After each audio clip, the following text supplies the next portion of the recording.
Israeli President Chaim Herzog has asked transitional Prime Minister. Many journalists remember her as a role model who held hands of several media practitioners during their careers. Kasavuli first made public her illness on November 7th, appealing for an urgent blood donation. Colleagues in the media industry responded to the clarion call from the KNH blood donation unit.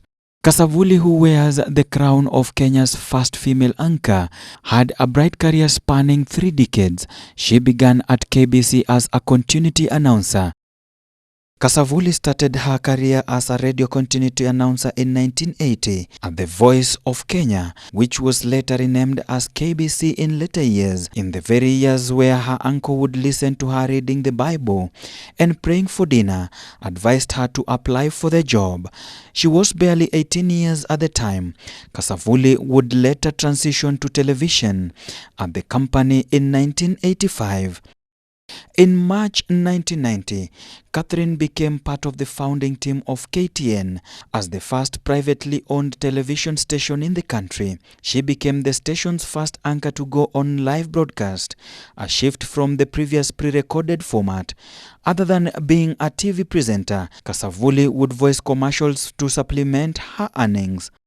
After being at KTN for 17 years, Kasavuli left the station in 2007 to join Citizen TV, later positions of corporate affairs manager at the Royal Media Company, the parent company of Citizen TV. In 2015, Kasavuli would retire from limelight to work behind the scenes.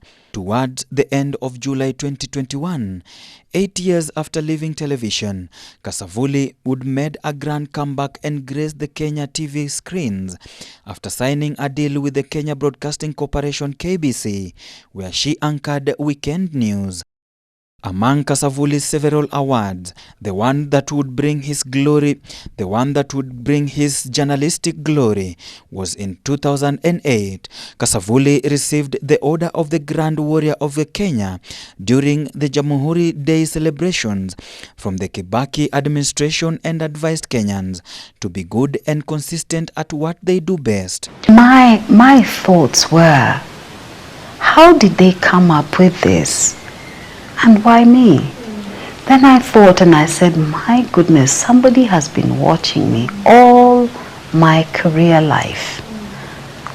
So that's why I say whatever you do today, please know it will reflect tomorrow. Kasavuli leaves behind one son who was born in 1981, where she passed on the night of December 29, 2022, at the age of 60 while battling cervical cancer at Kenyatta National Hospital. Leaders have continued streaming tributes to veteran TV broadcaster Catherine Kasavuli, including the current Defense Cabinet Secretary Aden Duale, describing Kasavuli as a Trailblazer TV journalist who graced screens with pride in her days.